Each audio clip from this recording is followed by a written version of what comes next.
تو آپ سمجھتی ہیں اس معاملے پر بھی بات ہوئی ہوگی، جس طرح سے امریکہ جو ہے اس خطے کو چھوڑ کے گیا اور اس کے بعد بہت سا اسلحہ جو ہے وہ طالبان کے ہاتھ لگ گیا اور وہی اسلحہ پاکستان کے خلاف استعمال ہو رہا ہے. ڈونلڈ ٹرمپ اب یہ بیان دے رہے ہیں کہ بگرام ایئر بیس تو ہم نے واپس لینی تھی.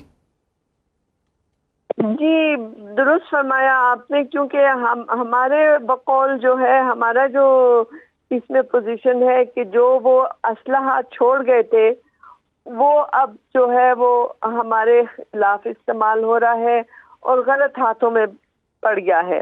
لیکن جہاں تک امریکی سائڈ ہے وہ اس بات کو نہیں مان رہے. وہ کہتے ہیں کہ انہوں نے سب ان کی جو ہے نا ایک ایک پستول، ایک ایک گولی جو ہے وہ رجسٹرڈ ہے اور ان کو پتا ہے کہ کہاں پہ ہے.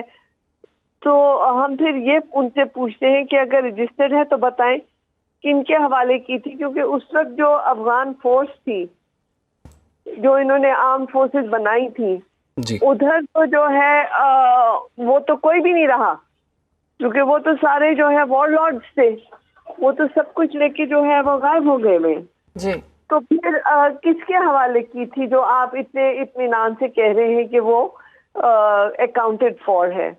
تو یہ ایک ہمارا ہے ایک مسئلہ جو ہم نے ڈیبیٹ کرنا ہے. لیکن اگر وہ بگرام میں واپس آتے ہیں تو میرے خیال میں خطے کی سیاست بہت پیچیدہ ہو جائے گی. آلریڈی چین بھی وہاں پہ ایکسکیویشن مائننگ کر رہا ہے، تو وہ پھر جو سپر پاور رائیولری ہے وہ شاید انٹینس ہو جائے افغانستان میں. بالکل ٹھیک ہے. نائلہ چوہان صاحب ہمارے ساتھ موجود تھی، بہت شکریہ. سارے معاملے پر گفتگو کر رہی تھیں. اور عمران، اس سب میں ایک بڑی دلچسپ سی چیز دیکھنے میں آئی کہ جب یہاں ملاقات کی جا رہی تھی، فیلڈ مارشل وہاں پر موجود تھے، وزیر اعظم پاکستان وہاں پر موجود تھے، تو ڈونلڈ ٹرمپ کی جانب سے انہوں نے ایک بیج یا ایک پن لگائی ہوئی تھی جو کہ ایک وہ لڑاکا تیار کی جی فائٹر جیٹ تھا. اور جو وہاں پر صارفین ہیں سوشل میڈیا پر، ان کی جانب سے مختلف تبصرے کیے جا رہے ہیں، بڑے منفرد سے تبصرے سامنے آ رہے ہیں. کسی کا کہنا ہے کہ یہ پاک بھارت جنگ میں جو رافال گرائے گئے ہیں پاکستان کی فتح کو پرومیننٹ کرنے کے لیے، دکھانے کے لیے ڈونلڈ ٹرمپ کی جانب سے یہ پین لگائی گئی ہے. بالکل اس کی سمبولیکل امپورٹنس جو ہے وہ ہمیں نظر آ رہی ہے. عموماً ایسا ہم نے بیج دیکھا نہیں اس سے پہلے. یہی ہوتا ہے کہ فلیگ لگائے جاتے ہیں اور ملاقات بھی دیکھیں نا، اور ملاقات بھی اس کی سگنیفیکینس اس طرح سے دیکھ لیں کہ ڈونلڈ ٹرمپ جو ہے وہ یہ کہہ چکے تھے کہ جی وہ تو 7 جہاز، وہ تو 7 ہم 6 کہتے ہیں، وہ 7 کہتے ہیں، کوئی پتہ نہیں آنے والے دنوں میں وہ 8 بھی کہتے ہیں. ڈونلڈ ٹرمپ جو ہے وہ اس وقت بھارت کو بڑا ٹف ٹائم دے رہے ہیں. تو میں سمجھتا ہوں یہ پن جو لگائی گئی ہے اس کی سگنیفیکینس امپورٹنس ہے اور سمبولیکلی اس کو دیکھا جائے. اور پہلے کبھی بھی کسی ملاقات میں اس کو دیکھا نہیں گیا، اس لیے سب لوگوں نے جو سوشل میڈیا پہ صارفین بیٹھے ہیں بہت غور کرتے ہیں، ان کی جانب سے یہ دکھایا گیا. اور ملاقات جو ہو رہی ہے بھی وہاں پر موجود ہے اور اس پر پھر رفال گرانے شاید اشارہ کیا جا رہا ہے ان کی جانب سے کہ پاکستان کی فتح جو ہے. ڈونلڈ ٹرمپ یہ بھی کر سکتے تھے جب ایسے کر کے حارث رؤف نے نہیں کہا کہ ایسے جہاز گر گیا ہے. تو بہرحال امریکہ کے ساتھ جو پاکستان کے اس وقت تعلقات جو ہیں وہ تاریخی بلندیوں میں اس وقت پہنچے ہوئے ہیں اور بھارت جو ہے وہ اس وقت پوری دنیا میں آئسولیٹ ہو کے رہ گیا ہوا ہے اور بھارت کے اندر سے آوازیں اٹھ رہی ہیں کہ آپ تو تکبر جو ہے نا وہ خاک میں مل جاتا ہے. اور یہ تو بہت کلیئر سی بات ہے. آگے بڑھتے ہیں. بالکل جی آگے بڑھتے ہیں اور اسی معاملے پر ہم نے مزید بھی بات کرنی ہے. اس معاملے کے حوالے سے آپ کو مزید بھی ہم آگاہ کرتے ہیں کہ یہ کتنا امپورٹنٹ ایک میٹنگ ہے اور جہاں پر پرائم منسٹر شہباز شریف صاحب جو ہیں وہ ٹرمپ سے ملے ہیں اور ان کی کچھ تصاویر اور ویڈیوز جو سامنے آئی ہیں. بات کرنے کے لیے ہمارے گیسٹ ہمارے ساتھ موجود ہے راجہ محمد عباسی ہمیں جوائن کر چکے ہیں. بہت شکریہ آپ کے وقت ہے راجہ صاحب. آپ کے نزدیک یہ ملاقات کتنی امپورٹنٹ ہے اور یہ بھی ہم نے جو ذکر کیا کہ بیس لگایا گیا ہے ڈونلڈ ٹرمپ کی جانب سے، یہ واقعی اشارہ دیا گیا پوری دنیا کو؟ جیسے آپ نے ذکر کیا کہ کلیئر انڈیکیشنز دی جا رہی ہیں اور Pakistan right now is punching above its weight اور جو ہماری فورن پالیسی ہے وہ کافی اسٹرانگ ہے اور اب پوری دنیا اس کو اپریشیٹ بھی کر رہی ہے. ہمیں بلکہ اس خطے کا ایک سٹیک ہولڈر نہیں سمجھا جا رہا بلکہ ہم اس خطے کو ایک ایسپیکٹ میں لیڈ کر رہے ہیں اس وقت. تو تمام ممالک اس چیز کو وٹنس کر کے دیکھ چکے ہیں. یو ایس بھی آج اپریشیٹ کر رہا ہے. حالانکہ یہی اگر آپ کچھ عرصہ پہلے دیکھیں جب بائیڈن کی ایڈمنسٹریشن تھی تو Pakistan was completely neglected through out the tenure. تو اب فائنلی پاکستان کو وہ عزت وہ مقام جو ملنا چاہیے تھا وہ فائنلی مل رہا ہے. اور ان چیزوں کو اگر ہم صحیح طریقے سے لے کے چلیں تو اکنامکلی ہمیں یہ بہت بینیفٹ دے سکتا ہے. ہمارا ان کے ساتھ جو ٹریڈ $7.5 بلین کا ہے اس کو ہم ایکسٹینڈ کر کے کافی آگے لے کے جا سکتے ہیں. ان نے خالی 19% کا ٹیرف ریٹ لگایا ہے پاکستان پہ جو کمپیریٹیولی باقی ممالک سے آپ دیکھیں تو ان کو ساؤتھ ایشیا میں ہمارے میں سب سے زیادہ کم ہمیں لگایا گیا. اس سے پہلے اسرائیل پہ لگایا گیا اور اس کے بعد 19% کا ہمارے اوپر لگایا گیا. تمام ممالک انڈیا کو آپ دیکھ لیں 50% تک لے کے گئے, مگر پاکستان کے ساتھ ایک بہت کوآپریٹیو سچویشن بنائی جا رہی ہے کیونکہ پاکستان اس وقت اس خطے میں ایک بہت میجر رول ادا کرے گا. بالکل. اچھا عباسی صاحب یہ بھی بتائیے گا, بہت سے تجزیہ کاروں کا یہ خیال ہے, اگر ہسٹری بھی دیکھی جائے پاک امریکہ تعلقات کی, تو وہ کہتے ہیں کہ جی پاکستان اور امریکہ کے تعلقات جو ہیں وہ ہمیشہ ٹرانزیکشنل نوعیت کے رہے ہیں. اس مرتبہ کی جو ملاقات ہے اور اس مرتبہ کی جو ڈیولپمنٹس ہیں اس کو دیکھتے ہوئے آپ بھی اس کو ٹرانزیکشنل سمجھیں گے یا پھر یہ اس سے کچھ بڑھ کے ہے اس دفعہ؟ دیکھیں اس میں کچھ کی پوائنٹس ہیں جو ہمیں دیکھنے کی ضرورت ہے. ایک تو یہ میٹنگ سے کچھ ٹائم پہلے آپ نے دیکھا کہ ایس ڈی ایم اے ہوا تھا, جو ایس ڈی ایم اے ہم نے ڈیفنس پیکٹ سائن کیا تھا سعودیہ کے ساتھ. اس کے لیے ہمیں یو ایس کو آن بورڈ لینا, اعتماد میں لینا بڑا اہم تھا, کیونکہ اس سے پہلے یہ ساری ڈیوٹیز اور یہ ساری جو سیکیورٹی کے حوالے سے نوعیت ہے وہ یو ایس پوری کرتا رہے, چاہے وہ کے ایس اے کے لیے, چاہے وہ قطر کے لیے, چاہے وہ باقی آپ کا گلف ریجن کے لیے. اور ہم نے دیکھا بھی ہے کہ جس طریقے سے انہوں نے وہاں پہ اپنی ملٹری بیسز بنا کے رکھی ہیں, مگر وہ ان کو اس طریقے سے پروٹیکشن نہیں دے سکے. جو ریسنٹلی پاکستان میں جو مارکہ حق ہمیں ہوا ہے اس کے بعد سے پوری دنیا نے اس کو اپریشیٹ بھی کیا ہے, اور اب ایونچولی صرف کے ایس اے اس وقت سعودیہ پاکستان کے ساتھ اس الائنس میں آیا, مگر سونر اور لیٹر آپ دیکھیں گے کہ یہ الائنس بڑھتی جائے گی. جیسے کہ نیٹو کے چارٹر میں کہا جاتا ہے کہ اگر ایک ملک کے اوپر حملہ ہوگا تو تمام ملکوں میں اس کو مل کے انہیں جواب دینا ہے. اسی طریقے سے اس ہمارے الائنس میں بھی ممالک بڑھتے جائیں گے. تو ایک تو یو ایس کو اس حوالے سے بھی اعتماد میں لینا ضروری تھا. پھر اس کے بعد کافی زیادہ انیشیٹوز کے اوپر ڈسکشن ہوئی ہے, جیسے کہ جو یو ایس میں کمپنیز ہیں وہ ایگریکلچر پاکستان میں آ کے انویسٹ کریں. ہمارے جو منرلز اور مائن کی انڈسٹری ہے وہ ایک بہت بڑی انڈسٹری ہے, ٹریلینز آف ڈالرز اس میں سے نکالے جا سکتے ہیں. تو اس لحاظ سے بھی بات چیت چل رہی ہے. پھر آفیشلی ٹرمپ کو بھی پاکستان بلانے کا انویٹیشن دیا جا رہا ہے تاکہ ہم اوور آل جو اپنی جیو پالیٹکس ہے اس میں ایک میجر رول ادا کر سکیں, جو ہمیں فارن پالیسی وائز بھی ہیلپ آؤٹ کرے اور ہمیں اکنامکلی بھی ہیلپ آؤٹ کرے. ٹھیک ہے راجہ صاحب, علاقائی سلامتی اور دہشت گردی سے نمٹاؤ کے حوالے سے بھی گفتگو ہوئی ہوگی یقیناً, یہ جو اہم ملاقات ہوئی ہے, تو آپ کیا سمجھتے ہیں کس حد تک عملی شکل اختیار کرے گی یہ ساری ملاقات؟ دیکھیں پاکستان کا اس میں ایک میجر رول ہوگا, کیونکہ اس وقت جو مین ایشو چل رہا ہے وہ چل رہا ہے بٹگرام ایئر بیس کا, اور اس میں ان کو پاکستان کی ضرورت ہوگی تاکہ وہ افغانستان کے ساتھ کوئی بات کریں, نیگوشیٹ کر کے اس سچویشن کو واپس سے یو ایس کے لیے فیوریبل ٹرن آؤٹ کریں. جیسے 2001 میں جب انویژن ہوئی تھی تو اسے یوٹیلائز کر رہے تھے, مگر یہ ایشو بڑا کروشل ہے کیونکہ وہاں سے وہ چائنا کو بھی, رشیا کو بھی, ایران کو بھی, انکلوڈنگ پاکستان کو بھی مانیٹر کر سکتے ہیں. تو اس ساری سچویشن میں کیونکہ پاکستان کا کلوزسٹ ایلائی اس وقت صرف یو ایس نہیں ہے, وہ چائنا بھی ہے, وہ ٹرکی بھی ہے, وہ باقی ممالک بھی ہیں. اور جیسے ہم نے 3 سپٹمبر میں ابھی دیکھا جس طریقے سے چائنا نے جب اپنی پریڈ کی اور کم جون جیسے, پوٹن جیسے لیڈرز کو اپنے ساتھ آن بورڈ کیا اور وہ اپنی اسٹرینتھ وہاں پہ دکھا رہے تھے, تو ہم نے اس تمام ممالک کو ساتھ لے کے چلنا ہے اور بڑی فیوریبل سچویشن بنا کے بالکل, اور کافی فیوریبل سچویشن ہے. راجہ محمد عباسی صاحب آپ ہمارے ساتھ رہیے, اور انہی تعلقات کے اندر ایک ہم دیکھ رہے ہیں ایک کافی گرم جوشی ہمیں نظر آ رہی ہے اور سفارتی طور پر بڑی کامیابیاں بھی ہیں, اور وزیر اعظم شہباز شریف ڈونلڈ ٹرمپ کی ملاقات جو ہے وہ آنے والے دنوں میں کیا امپیکٹ کریٹ کرے گی. اچھا راجہ محمد عباسی صاحب بھی ہمارے ساتھ موجود ہیں. عباسی صاحب ابھی ہم دیکھ رہے ہیں کہ ڈونلڈ ٹرمپ کی جو انکلینیشن ہے وہ پاکستان کی طرف ہے, ان کا ٹلٹ جو ہے وہ پاکستان کی طرف ہے, جو کہ یقیناً بھارت کو پسند نہیں آ رہا. ابھی حال ہی میں ہم نے دیکھا کہ بی ایل اے اور مجید بریگیڈ کو بھی قلعدم قرار دیا گیا اور ان پر پابندی بھی لگ گئی امریکہ کی طرف سے. تو یہ بھی میسیجنگ ہے کیونکہ ہم دیکھ رہے ہیں کہ بھارت جو ہے وہی ان دو تنظیموں کو فنڈ بھی کر رہی ہے. تو پاکستان اور امریکہ کے تعلقات کے بعد بھارت جو ہے وہ کتنا محتاط ہوگا اور اس کا امپیکٹ بھارت پر کیا اثر پڑے گا؟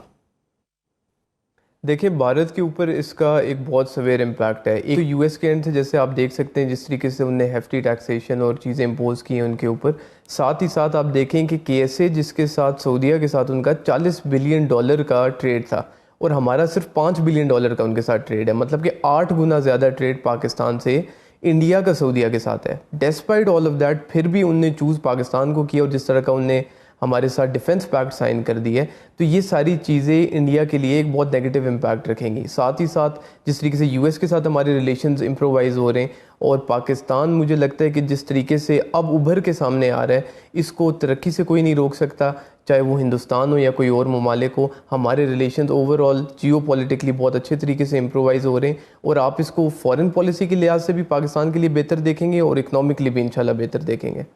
راجہ صاحب، غزہ اور مشرق وسطیٰ میں ٹرمپ کی کوششوں کو وزیر اعظم نے سراہا. آپ سمجھتے ہیں کہ اس کے بعد یہ ساری صورتحال جو ہے اس میں امن آئے گا؟ بالکل. دیکھیں سب سے پہلے اگر ہم دیکھیں کہ ابھی کچھ عرصہ پہلے جو میٹنگ ہوئی ہے جس میں 8 ممالک کو بلایا گیا ہے، ٹرمپ کے ساتھ جو میٹنگ کی گئی ہے، اس کا جو مین ایجنڈا تھا وہ تھا ہی اسرائیل اور فلسطین کے حوالے سے. اس میں یہ کہا جا رہا ہے کہ سب سے پہلے آپ سیز فائر کی طرف جائیں اور سیز فائر کے بعد آپ پھر 2 اسٹیٹ سلوشن کی طرف بھی جائیں، اور سونر اور لیٹر اب پاکستان کو ان سب لوگوں کے مل کے جس طریقے سے آواز اٹھا رہے ہیں تو یو ایس کو اس کے اوپر ایکشن لینا پڑے گا. ابھی ہم نے دیکھا کہ یورپین طرف سے بھی یو کے نے، فرانس نے، باقی ممالک نے بھی فلسطین کو جو ہے وہ ریکگنائز کیا ہے. تو ان چیزوں کے لیے اب ایک میجر آپ آؤٹ کم دیکھیں گے آنے والے دنوں میں، جس میں اسرائیل اور فلسطین کا جو معاملہ ہے یہ انشاءاللہ سیز فائر کی طرف بھی جائے گا اور آگے 2 اسٹیٹ سلوشن کی طرف بھی جائے گا. عباسی صاحب یہ بھی بتائیے گا، پاکستان کے بہت بہترین تعلقات چائنا کے ساتھ بھی ہیں، پھر ایران کے ساتھ بھی بڑے اچھے تعلقات ہیں، لیکن امریکہ کے ساتھ جو اچھے تعلقات اب آنے والے دنوں میں بھی ہمیں نظر آ رہے ہیں، تو چائنا اور امریکہ کے ساتھ تعلقات میں پاکستان کو کس طرح کا بیلنس چاہیے؟ پاکستان کو اس کے لیے ایک بہت کروشل اسٹریٹجی چاہیے. جس طریقے سے آپ کو میں نے پہلے بھی ذکر کیا کہ 3 سپٹمبر کو جو چائنا نے جو ایونٹ کیا ہے اس میں ایک تو اس نے پاور اپنی شو کی ہے ان ٹرمز آف میزائلز. اس نے یہ میزائلز دکھائیں جس میں وہ کہیں سے بھی بیٹھ کے کسی بھی ممالک پہ حملہ کر سکتا ہے. پھر اس نے اپنے ساتھ کم جون کو اس پریڈ میں بلایا، پھر اس نے ساتھ پوٹن کو بلایا. تو وہ جو اپنی پاور شو کر رہی ہے، جو اسٹرینتھ شو کر رہی ہے، اس میں پاکستان کا، کیونکہ چائنا بھی ایک کلوز ایلا ہے اور ساتھ ہمارے یو ایس کے ساتھ بھی اچھے ریلیشنز ہیں، تو ہم نے ان دونوں کو ایک ساتھ لے کے جانا ہے. اسپیشلی یہ جو ہماری ایئر بیس والی افغانستان کی سچویشن ہے یہ بہت کروشل ہے، کیونکہ اگر ہم اس کی ایکسس کمپلیٹلی یو ایس کو واپس مل جاتی ہے جیسے 2001 کی انویژن میں ملی تھی، تو وہ چائنا کے اوپر واپس سے ایران کے اوپر، ان ممالک کے اوپر، رشیا کے اوپر پھر سے وہ ایک کڑی نظر رکھ سکتا ہے. تو اس طرح کی سچویشن میں پاکستان کو بنا کسی کو ناراض کیے ہوئے ایک اچھے طریقے سے ایک اسٹریٹجی بنانی ہے جو ہماری فارن پالیسی ہو، تاکہ نہ ہمارے یو ایس کے ساتھ ریلیشنز ڈسٹرب ہوں اور نہ ہی چائنا کے ساتھ ہوں. جی بالکل ٹھیک ہے. اور خواجہ آصف کی جانب سے بھی یہ کہا گیا کہ 2025 پاکستان کے لیے بہت بہترین سال رہا. ہم نے دیکھا کہ ہمارے امریکہ کے ساتھ تعلقات بہت بہتر ہوئے، اس کے بعد پھر ہمارے مارکہ حق ہم نے جیتا، اور اس کے بعد ابھی جو سعودیہ کے ساتھ ہمارا معاہدہ ہوا ہے وہ انتہائی بہترین ہے. اور الحمدللہ پاکستان جو ہے وہ سربلندی کے ساتھ اپنا سر بلند کر کے پوری دنیا میں اس وقت کامیابی حاصل کر رہا ہے. بہت شکریہ. ہمارے ساتھ موجود تھے راجہ محمد عباسی. معاملے پہ گفتگو کر رہے تھے. ایک بریک لے رہے ہیں، اس کے بعد حاصل ہوتا ہے پروگرام میں ایک مرتبہ پھر سے جی آپ کو خوش آمدید کہتے ہیں. ناظرین، پنجاب کے میڈیکل اینڈ ڈینٹل کالجز میں داخلے کی نئی پالیسی منظور کر لی گئی ہے. وزیر اعلیٰ پنجاب مریم نواز کی زیر صدارت اجلاس میں اہم فیصلے کیے گئے ہیں. اس فیصلے کے مطابق سرکاری میڈیکل کالجز میں داخلے کے لیے MD کیٹ پاس کرنا لازمی ہوگا. فیصلوں کی اہم بات، اوورسیز پاکستانی کے بچوں کے لیے $10,000 فیس رکھی گئی ہے. نجی میڈیکل کالجز میں داخلے کے لیے 1/3 fee university of health sciences میں جمع کروانا ہوگی، جو بعد میں متعلقہ کالج کو ٹرانسفر کر دی جائے گی. یہ سب فیصلے بظاہر میرٹ اور شفافیت کے لیے ہیں، لیکن اصل سوال یہ ہے کہ کیا ایک عام غریب گھرانے کا بچہ اس نظام میں میڈیکل کی تعلیم حاصل کر سکے گا؟ میڈیکل کی تعلیم ہمیشہ مہنگی. سرکاری کالجز کی اگر ہم بات کریں تو داخلے کے لیے محنت اور میرٹ ضروری ہے، لیکن سیٹیں محدود ہیں. دوسری طرف پرائیویٹ میڈیکل کالجز کی فیسیں لاکھوں اور کروڑوں میں لی جاتی ہیں. ایسے میں غریب یا متوسط طبقے کے والدین اپنے بچوں کو ڈاکٹر بنانے کا خواب کیسے پورا کریں گے؟ اسی پر بات کریں گے. ہمیں جوائن کیا ہے ڈاکٹر اشرف نظامی صاحب جو کہ صدر ہیں PMA کے. بہت شکریہ ڈاکٹر صاحب، آپ نے وقت دیا. اوورسیز پاکستانیوں کے بچوں کے لیے جو فیس رکھی گئی ہے MCAT کی $10,000، آپ نہیں سمجھتے فیس بہت زیادہ ہے، امتیازی سلوک ہو رہا ہے؟ آپ کا بہت بہت شکریہ جی. ایک تو میں عرض کر دوں کہ میں سابقہ صدر ہوں، آج کل نہیں ہوں. I was the president for the PMA centre. دیکھیں، ایک تو یہ جو آپ نے کہا ہے کہ غریب والدین کا کہ پرائیویٹ انسٹیٹیوشنز کے اندر، تو غریب آدمی کو تو اس ملک کے اندر یہ سوچنا بھی نہیں چاہیے. وہ جتنے بھی ہوں گے اس کی پہنچ سے یہ بالکل باہر ہے، اور I very clear about it کہ اس کے بارے میں ان کو سوچنا بھی چاہیے ماس وائز کے کہ ان کو ڈپریشن ہے. میں ایک اور چیز آپ کے ساتھ کرنا چاہوں گا، چونکہ یہ فیصلے حکومت پنجاب کے ہی نہیں ہیں بلکہ اس کے ساتھ جو UHI university of health sciences, اور بدقسمتی سے اس ملک کے اندر اور ہمارے خطے کے اندر آپ اس کو مطلب سیکنڈ کریں گے یقینی طور پہ کہ مائٹ از رائٹ والی بات ہے کہ جس کی لاٹھی اس کی بھینس والا ہے. یہ UHS جب بنا تھا تو it was the institution for the nursing university, nursing college کے لیے بنائی گئی تھی جگہ. لیکن وہاں پہ ایک تالے آزما نے خواہش کی کہ یہاں پہ تو ایک UHS ہونی چاہیے، چونکہ انہوں نے اپنا ایک وائس چانسلر وہاں پہ لگانا تھا. اور ایک ابھی آپ کو یہ سن کے حیرت ہوگی کہ وہاں کا ابھی نوٹیفیکیشن نہیں تھا ہوا یونیورسٹی آف ہیلتھ سائنسز کا، اور اس کا ایک افتتاح کر دیا گیا. So these are what the affairs. یہ جو آپ نے کہا ہے کہ $10,000 کے باہر کے لوگوں کو یہاں پہ کرنا پڑے گی، میں آپ سے ایک بڑا ذمہ داری کے ساتھ عرض کرتا ہوں کہ پاکستان کے اندر وے بیک، آپ تو بہت چھوٹی ہیں، آپ نے یہ سب کچھ نہیں دیکھا ہوگا کہ پاکستان کے اندر عرب کنٹری سے باقی یہ جو ہمارے ایشین کنٹریز ہے، یہاں پہ بہت سارے لوگ جو تھے تعلیم حاصل کرتے تھے. اگر میڈیکل کی بات کی جائے تو کراچی کے میڈیکل انسٹیٹیوشنز کے اندر، لاہور کے انسٹیٹیوشن کے اندر، ملتان نشتر کے اندر جو بچے بچیاں تھیں باہر سے آ کے ہمارے پاس عرب کنٹریز کے وہ لوگ پڑھتے تھے، انجینئرنگ یونیورسٹی کے اندر آ کے پڑھتے تھے. اور میں سمجھتا ہوں کہ یہ صرف اور صرف تعلیم اور ایک کاروباری نہیں تھا، بلکہ ہماری ڈپلومیسی تھی. They used to be our diplomats, ہمارے وہ سفارتکار ہوتے تھے جو کہ ملک کے لیے، ہماری سوسائٹی کے لیے جا کے وہاں پہ بات کرتے ہیں. لیکن غالباً پتہ نہیں کیوں حکومت کو بھی پیسہ کھیلنے کی زیادہ یہ فکر مندی ہو گئی ہے، اور اس کے لیے جو وہاں پہ ہمارے پاکستانی ہیں یا دوسرے ہیں جو بھی ہیں، ان کو یہاں بلانے کی خاطر جو $10,000 کیا، میں سمجھتا ہوں کہ یہ قطعی طور پہ ایک فروئی سی بات ہے. اس سے نہ تو ملک نے چل جانا ہے، جتنی یہ اماؤنٹ یہ حاصل کریں گے، ہارڈلی اٹ از 10 اور 15% سیٹس ہر کالج کے اندر اگر دی جائیں گی، تو میں سمجھتا ہوں یہ بالکل ایک ناعاقبت اندیشانہ فیصلہ ہے. اور دوسرا جو آپ نے فرمایا کہ یہاں پہ ایم ڈی کیٹ، تو بھائی یہ ایم ڈی کیٹ تو پہلے بھی ہوتا تھا، ہم اس کے بھی خلاف ہیں پاکستان میڈیکل ایسوسی ایشن کے. وائے بچوں کو کیوں آپ لوگ اس کو ٹینشن میں رکھتے ہیں؟ جب ایک سیکنڈری اسکول کا اور ایف ایس سی کی خاطر جو امتحان لیتی ہے یہی سرکار لیتی ہے، یہی حکومت لیتی ہے، یہی ادارے ان کا ٹیسٹ لیتے ہیں، تو پھر بچوں کو ایک دفعہ سے پھر آپ کو اس کو اندر سٹریس میں ڈالتے ہیں. مین بائی کہ آپ کا ان کے اوپر اعتماد ہی نہیں ہے، جو آپ ہی کے ادارے ہیں، آپ ہی کے حکومت کے ادارے ہیں میرا مطلب. تو ان اداروں کے اوپر اگر اعتماد نہیں ہے تو پھر یہ کیسے ہو سکتا ہے ایم ڈی کیٹ؟ اور آپ نے دیکھا ہوگا کہ ایم ڈی کیٹ کے بھی کتنے سکینڈلز آ چکے ہیں کہ وہاں پہ پیپر لیک ہو گیا، من پسند لوگوں کو پھر کمپیوٹرائزیشن کے اندر جو کمپیوٹر کے اندر وہ کارکردگی دکھاتے ہیں اس کے اندر پیسے ویسے چلنے کا، اور مبینہ طور پہ یہ یو ایچ ایس کے اوپر ہی الزامات آئے تو یو ایچ ایس کے اندر ہی پھر ایگزام بھی دوبارہ لینا پڑا تھا. ایک اور ہمارا سونے پہ سہاگا خیر سے وہ پی ایم ڈی سی ہے. پی ایم ڈی سی کے اپنے ہی وہ ایک ہیں کہ پی ایم ڈی سی داخلے کے لیے ذمہ دار ہے کہ میڈیکل انسٹیٹیوشنز، میڈیکل کالجز کے خاطر جو ہے پی ایم ڈی سی کو اپنا کردار ادا کرنا چاہیے. لیکن پی ایم ڈی سی کا بھی میں بہت ذمہ داری سے یہ بات کر رہا ہوں کہ اس وقت جو ہے اس کا سٹیٹس جو ہے پی ایم ڈی سی کا، وہ غیر قانونی بھی ہے، غیر آئینی بھی ہے اور غیر اخلاقی بھی ہے. ایک تو وہ اپنی مدت پوری کر چکے ہیں، اور اس کے بعد انڈیفرنٹ ایٹیٹیوڈ ہے which is the indifferent attitude towards the health delivery system, the medical education in the country.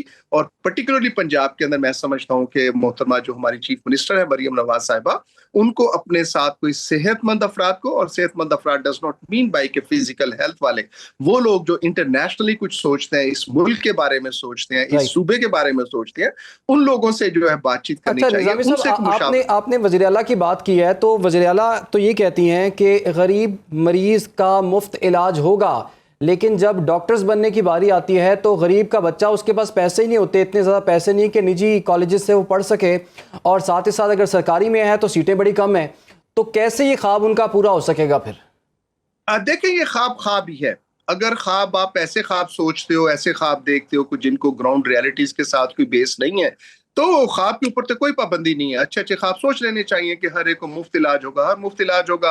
ادھر 100 قسم کے ٹکوسلے جو ہیں پہلے سے حکومتوں نے چلائیں، پھر اس حکومت نے بھی وہ چلائے، تو کیا مفت علاج کیا ہم ممکن کر سکے؟ اب علاج مین بائی یہ ہے کہ ایک رسپیکٹیبل علاج، کیا رسپیکٹ ہم دے سکے؟ سارے انسٹیٹیوشن کے اندر انہوں نے بیوروکریسی اور بابوز کے ذریعے سے اس کو ریگولیٹ کرنے کی کوشش کی، تو کیا اس کے کوئی نتیجے بہتر ہوئے؟ محترمہ مریم نواز صاحبہ جا کے ساہیوال کے ادھر جو تھے پرنسپل، ان کو ہتھکڑیاں بھی لگوا کے آ گئیں. میو ہاسپٹل میں جو تھی چیف ایگزیکٹو، اس کو ہٹا دیا. پرنسپل علامہ اقبال میڈیکل کالج کو ہٹا دیا. تو کیا اس سے کوئی چیزیں اچھی ہوگی؟ قطعی طور پہ اچھی نہیں ہے، بلکہ میں سمجھتا ہوں کہ یہ زیادہ خراب ہوئی ہیں. ڈسٹرس پینا ہے جو حکومت اور اداروں کے درمیان میں، جو حکومت اور وہاں پہ کام کرنے والے جو لوگ ہیں ان کے درمیان میں ایک کانفیڈنس بلڈنگ ہونی چاہیے تھی، وہ unfortunately that has been shaken. اور جو سمجھتے تھے، مجھ جیسا آدمی، میں سمجھتا تھا کہ ایک پنجاب کے لیے بہت بڑی بات ہے کہ ایک female has been the chief minister of the Punjab. ہم سمجھتے ہیں یہ پنجاب دھرتی کے لیے بہت بڑا ایک احترام کا بھی اور اعزاز کی بات تھی. لیکن جیسا ہمیں ایکسپیکٹیشنز تھی اور جیسا میں کم از کم یہ سوچا تھا، میں سمجھتا ہوں کہ ویسا ایسا نہیں ہو رہا. ان کو جو بیوروکریسی چلا رہی ہے، یا وہ چند ایک افراد جو کچن کیبنٹ ان کی چلا رہی ہے، اور اس کے ساتھ ساتھ جن لوگوں سے وہ مشاورت کرتے ہیں to be called as the medical professional اور health professional, they are employee of the health professional, health establishment کے، ہیلتھ ڈپارٹمنٹ کے وہ ملازمین ہیں. تو ملازم نے اس کو یہ جو نئی پالیسی بنائی گئی ہے، ہم پہلے ہی دیکھتے ہیں کہ ہمارے ملک میں ڈاکٹرز جو ہیں وہ ان کی کمی ہے، اسپتالوں میں اس طرح سے ڈاکٹر نہیں ہیں. جو ڈاکٹر بنتا ہے اس کی خواہش ہوتی ہے کہ ملک سے باہر چلے جائیں، وہاں جا کے سیٹل ہو جائیں. پاکستان کی ڈاکٹرز کی بڑی امپورٹنس ہے، بڑی عزت ہے، اور ان کے علاج کو بڑا پسند کیا جاتا ہے پوری دنیا بھر میں. آپ نے بھی اس کا ذکر کیا. یہ نئی پالیسی جو بنائی گئی ہے، اس سے ہم دیکھ رہے ہیں کہ جو ٹیلنٹڈ ڈاکٹرز ہیں یا ٹیلنٹڈ لوگ ہیں جو ڈاکٹر بننا چاہتے ہیں، ان کا تو قحط ہو جائے گا، اور پھر جو پیسے والے لوگ ہیں ان کی اجارہ داری نہیں سامنے آ جائے گی. بالکل آپ نے درست فرمایا. ابھی بھی دیکھیں، میں اگر شہربانو آپ سے عرض کروں تو پاکستان از اے کنٹری کہ جہاں 2 ڈاکٹرز چاہیے، وہاں پہ 1 ڈاکٹر ہے انٹرنیشنل سٹینڈرڈز کے مطابق. ابھی بھی ہمارے پاس 50% کی شارٹیج ہے ہمارے یہاں ڈاکٹرز کی. And what to talk about کہ جو لوگ باہر جائیں گے، اور میں سمجھتا ہوں کہ ہر ایک کا یہ حق ہے، اختیار ہے اس کے پاس کہ وہ جائے. اور آپ حکمران طبقے میں سے دیکھتے ہیں کہ کتنے لوگوں کی اپنی جو ساری جائیدادیں اور کتنے ان کے کاروبار باہر ہیں. اگر ان کے ہو سکتے ہیں، why not to a doctor, why to stick simple ان کو کہا جائے کہ یہیں پہ کام کرو، قوم کی خدمت کرو، اور یہ سارے جو سلوگنز دینے کی خاطر ہیں وہ اپنی جگہ موجود ہوں گے. لیکن ان کو کنڈیوسو انوائرمنٹ دینا، ان کو سہولیات فراہم کرنا، اور سب سے بڑھ کے ان کی عزت اور وقار کو جو ہے ملحوظ خاطر رکھنا، یہ ضروری ہے. کیسے ہو سکتا ہے آپ لگانے کو تو جائیں ہتھکڑیاں اور پھر کہیں کہ قوم کی خدمت بھی کرو، اور باہر جانا یہ اچھا نہیں، آپ کے اوپر پیسہ خرچ ہوا ہے. یہ میں سمجھتا ہوں کہ ہمیں اپنے رویوں کو دیکھنا چاہیے. حکومت پہ ہیں، اگر میں ایز اے ڈاکٹر ہوں تو مجھے ایز اے ڈاکٹر اپنے رویوں کو دیکھنا چاہیے. بہت شکریہ. ہمارے ساتھ موجود تھے ڈاکٹر اشرف نظامی صاحب، سارے معاملے پہ بات کر رہے تھے اور گفتگو کر رہے ہیں.